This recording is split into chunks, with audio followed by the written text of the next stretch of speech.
اسلامی جمہوریہ پاکستان کے اندر ایک اشتہار چھپتا ہے جس میں یہ کہا جاتا ہے کہ مجھے ایک ایسی عورت کی ضرورت ہے کہ جس سے میں شادی نہ کروں لیکن وہ میرے بچے کی ماں بن سکے۔ تعجب مت کیجیے گا، یہ کہیں اور کی کہانی نہیں بلکہ میں نے اسی لیے لفظ استعمال کیا، اسلامی جمہوریہ پاکستان میں یہ بات کہی گئی اور یہ باقاعدہ اشتہار چھپا، اور پھر اس شخص کو وہ عورت مل بھی گئی جو اس بات کے لیے راضی ہو گئی کہ مجھے تم سے شادی کرنے کی ضرورت نہیں لیکن میں تمہارا بچہ پیدا کرنے کے لیے تیار ہوں۔ مگر اس کے بعد کیا ہوا؟ کہانی یہاں پر رکتی نہیں، لیکن اگر آپ ہمارے پڑوسی ملک یعنی کہ ایک اور ملک جسے اسلامی ملک اور ایران کہا جاتا ہے، اس ایران میں 90 کی دہائی کے اندر اس وقت کے آیت اللہ خامنائی نے یہ فتویٰ جاری کیا تھا کہ ہاں یہ ممکنات میں سے ہے کہ کوئی بھی عورت کسی ایسے شخص کے بچے کو جنم دے سکتی ہے کہ جس کے ساتھ اس نے شادی نہ کی ہو۔ دو اسلامی ممالک اور دو جگہ الگ الگ تصورات، یہ بڑے ہی اہم تصورات ہیں، لیکن اس کے ساتھ ساتھ آپ اگر جامعۃ الازہر کو دیکھیے، مصر کی وہ یونیورسٹی جو کہ فاطمیوں نے بنائی تھی اور فاطمیوں کے اس سربراہ حاکم نے بنائی تھی جس کے بارے میں پھر کبھی آپ سے ذکر کروں گا، اس میں بھی یہ فتویٰ جاری ہو چکا تھا کہ ہاں یہ ممکنات میں سے ہے کہ کوئی بھی عورت کسی اور مرد کے بچے کی ماں بن سکتی ہے۔ سوالات بہت آسان تھے اور سوالات کے جوابات بھی بہت ہی آسان ہیں، لیکن ابھی چیزیں بہت ساری باقی ہیں۔ آپ نے ایک بات تصور ضرور کی ہوگی کہ اگر ہم دور جہالت کی مثالوں میں سے ایک مثال لیں تو آپ نے ایک جملہ اکثر لوگوں کے منہ سے سنا ہوگا کہ اگر ایک باپ کی اولاد ہے تو مقابلہ کریں۔ اگر تو ایک باپ کی اولاد ہے، ایک باپ کی اولاد ہے۔ اب ایک باپ کی اولاد ہے تو مقابلہ کر، محاورتاً تو یہ جملہ بڑا ہی آسان نظر آتا ہے، لیکن اگر آپ سائنٹیفکلی اگر اس بات کو دیکھیں تو یہ ممکنات میں سے نظر ہی نہیں آتا کہ ایسا بھی ہو سکتا تھا کہ کوئی شخص دو باپ کی اولاد ہو۔ اب یہ تصور میں کیوں دے رہا ہوں؟ اس لیے دے رہا ہوں کہ اگر آپ سائنسی طریقے سے دیکھیے تو اگر سائنسی طریقہ کار میں کسی عورت کے انڈے اور کسی مرد کے اسپرم سے، یعنی کہ ایک انڈے اور ایک اسپرم سے ایک بچہ پیدا ہو سکتا ہے، اور مرد کا ظاہر ہے ایک ہی اسپرم ہوگا تو ایک ہی مرد سے بچہ پیدا ہو سکتا ہے، دو مردوں سے نہیں ہو سکتا۔ یہ ناممکنات سی بات تھی سائنس کے مطابق، لیکن ابھی تجسس باقی ہے، اور تجسس میں معاملہ یہ کہ کیا اب یہ ممکن ہے کہ واقعی میں یہ محاورہ درست ثابت ہو سکے کہ کوئی شخص دو باپ کی اولاد ہے؟ یہ ایک بڑا اہم سوال ہے، لیکن اس سوال کا جواب بھی آگے چل کر میں دوں گا۔ اور اب ایک اور نئی چیز سامنے یہ آئی کہ کیا واقعی میں دو مائوں کا تصور ہے؟ اگر آپ آج سے 150 سال پرانی تاریخ اٹھا کے دیکھیے تو یقینی طور پر یہ کہا جاتا تھا کہ دو مائیں اس صورت میں پاسبل ہو سکتی تھی کہ ایک ماں نے جنم دیا ہے اور دوسری ماں اسے دودھ پلائے، یعنی کہ جسے رضاعی ماں کا تصور کہا جاتا تھا۔ یہ رضاعی ماں کا تصور تمام مذاہب کے اندر موجود ہے اور اس وقت تک یہ جاری تھا، آج سے 150 سال تک، بلکہ آج بھی یہ سلسلہ جاری ہے۔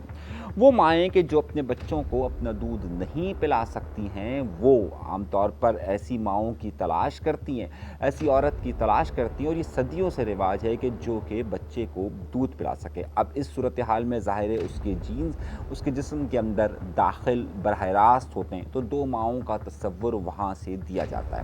اس رضاعی ماں کے تصور کو آگے چل کر بہت زیادہ ایکسپلین مجھے کرنا ہے، اس لیے ذرا سا ان تصورات کو ذہن میں رکھتے ہوئے آگے چلیے گا کہ یہ معاملات ہیں کیا اور کس طریقے سے یہ سامنے آئے۔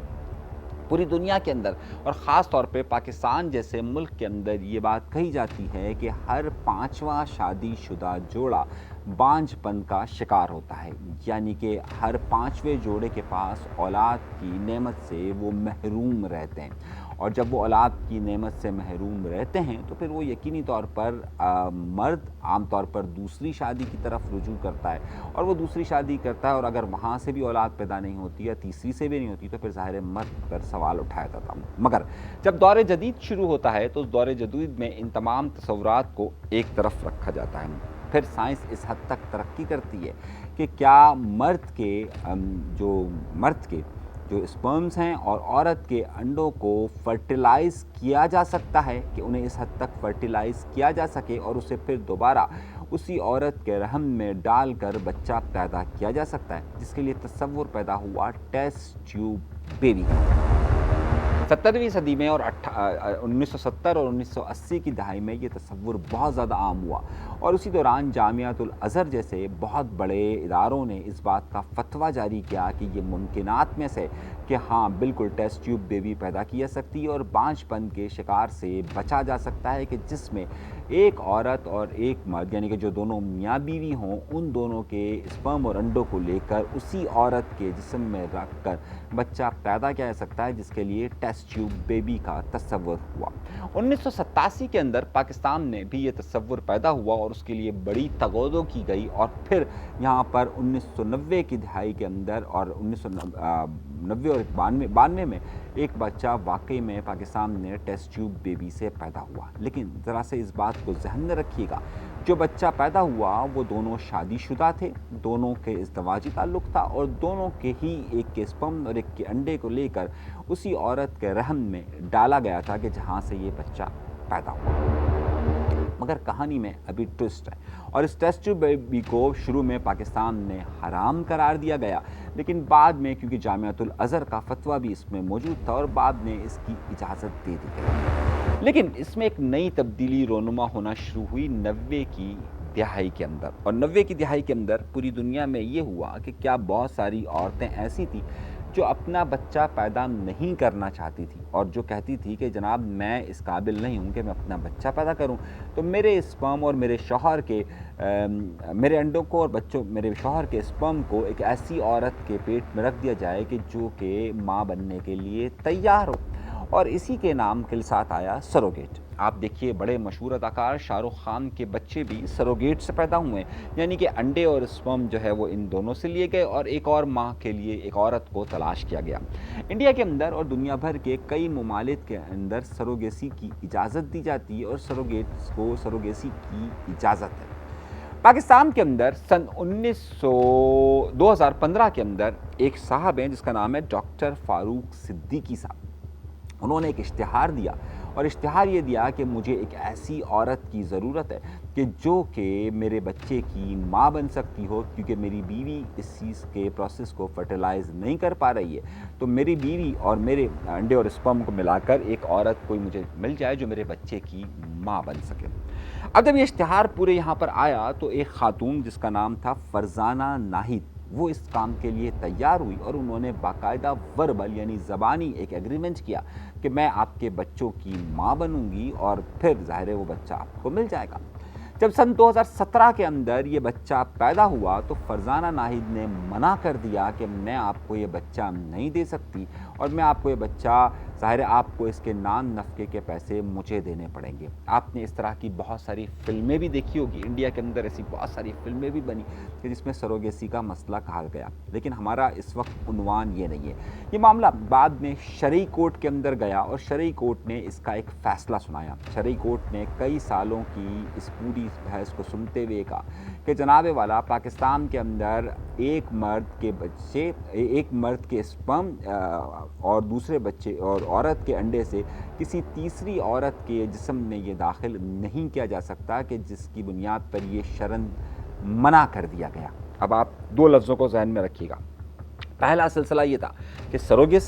سروگیسی کی پاکستان کی شرعی کورٹ نے منع کر دیا، لیکن آیت اللہ خامنئی نے 90 کی دہائی میں سروگیسی کی اجازت دی تھی۔ تو اگر اسلامی ممالک کی فہرست میں اگر دیکھا جائے تو ایران وہ واحد ملک ہے کہ جس نے سروگیسی کی اجازت دی ہے کہ کوئی بھی عورت کسی بھی بچے کی ماں بن سکتی ہے کہ جس سے اس کی شادی نہ ہوئی ہو۔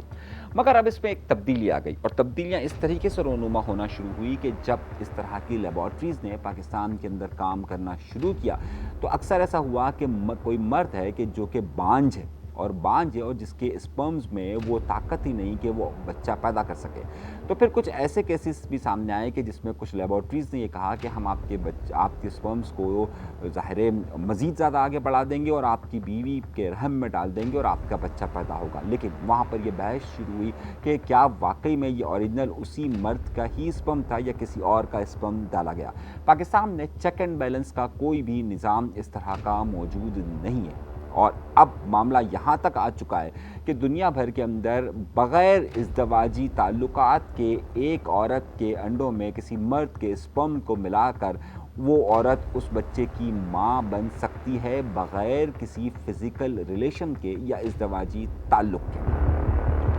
معاملہ یہاں تک نہیں رہتا، اور جو بات میں نے آپ سے کہی تھی اب ہم اس باتوں کو آگے لے کر چلتے ہیں۔ جو بات ہم نے آپ سے شروع میں کہی کہ کیا یہ ممکنات میں سے ہے کہ دو مرد کا ایک بچہ پیدا ہو سکے۔ ابھی تک کی میں نے جو آپ کو مثالیں دی اس میں رضاعی ماں ہو یا پھر سروگیسی ہو، اس میں یہ بات تو سامنے آتی ہے کہ دو ماہوں سے ایک بچہ پیدا ہو سکتا ہے یا دو مائیں ہو سکتی ہیں، لیکن کیا دو مرد ہو سکتے ہیں؟ اب اس حوالے سے نئی تحقیق اور نئی چیزیں سامنے آئی ہے جس کی واضح مثال سامنے آئی ہے، اور اب یہ محاورہ بھی درست ہوتا ہوا ثابت ہو رہا ہے کہ جس میں دو مردوں کا ایک بچہ پیدا ہو سکتا ہے۔ ہوا کچھ یوں ہے کہ اب انگلینڈ کے اندر باقاعدہ اس چیز کی اجازت دی جا رہی ہے کہ اگر کسی مرد میں کوئی خاص بیماری ہے تو ان بیماریوں کی وجہ سے اس کے اسپرم میں کچھ ایک اور مرد کے اسپرمز کو اس طریقے سے داخل کروایا جائے کہ وہ دو لوگوں کا اسپرم ہو سکے، اور اس کے بعد اس کو ایک عورت کے ایگ کے ساتھ یعنی انڈوں کے ساتھ ملایا جائے، اور پھر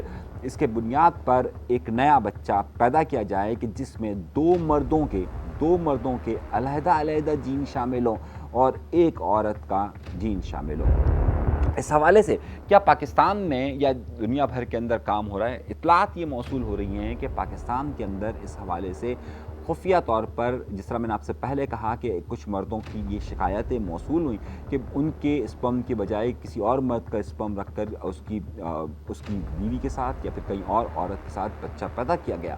اب نئی سائنسی تحقیقات اس سے آگے بڑھ رہی ہے، اور اسی بنیاد پر دو عورتوں کے ایک یعنی کہ سروگیسی تو یہ تھی کہ کسی ایک عورت کے انڈے کو اور ایک مرد کے اسپرم کو لے کر کسی تیسری عورت کے جسم میں ڈالا جائے، لیکن اب نئی تحقیقات نے یہ بات ثابت کی ہے کہ اس کی ضرورت پیش نہیں آئے گی۔ وہ عورتیں کہ جن کے بچے کمزور پیدا ہوتے ہیں یا انہیں جینیٹیکلی کوئی اور بیماری ہوتی ہے، گزشتہ ایک دہائی کے اندر ایسے کئی بچے پیدا کیے گئے کہ جس میں اس عورت کے انڈے میں ہی دوسری عورت کے انڈوں کو مکس اس طریقے سے کیا گیا ہے کہ ان کے اوپر وہ جینیٹیکل بیماریاں آگے شفٹ نہ ہو سکے، اور اس کے بعد انہیں ان کے رحم میں ڈالا گیا۔ یعنی کہ سروگیسی سے بھی اگلا ایک معاملہ شروع ہو چکا ہے کہ جس میں اب ایک عورت کے انڈوں کو دوسری عورت میں شامل کیا جائے اور ایک مرد کے اسپرم کو دوسرے مرد کے اسپرمز کے ساتھ مکس کیا جائے، یعنی کہ دو باپ ہونے کا کانسیپٹ اب سامنے آنا شروع ہو گیا ہے۔ سائنس کی یہ ترقی یا اس کی اجازت شرعی طور پر کیا پاکستان کے اندر یا اسلامی ممالک کے اندر اجازت دی جا سکتی ہے کہ جس میں دو مرد کے اسپرمز ملا کر دیے جائیں یا دو عورت کو ملا کر دیا جائے؟ جس طریقے سے میں نے آپ سے کہا کہ سروگیسی کی ایران کے اندر اجازت دے دی گئی تھی، لیکن اب تک اس بارے میں کوئی خاص فتویٰ سامنے نہیں آیا ہے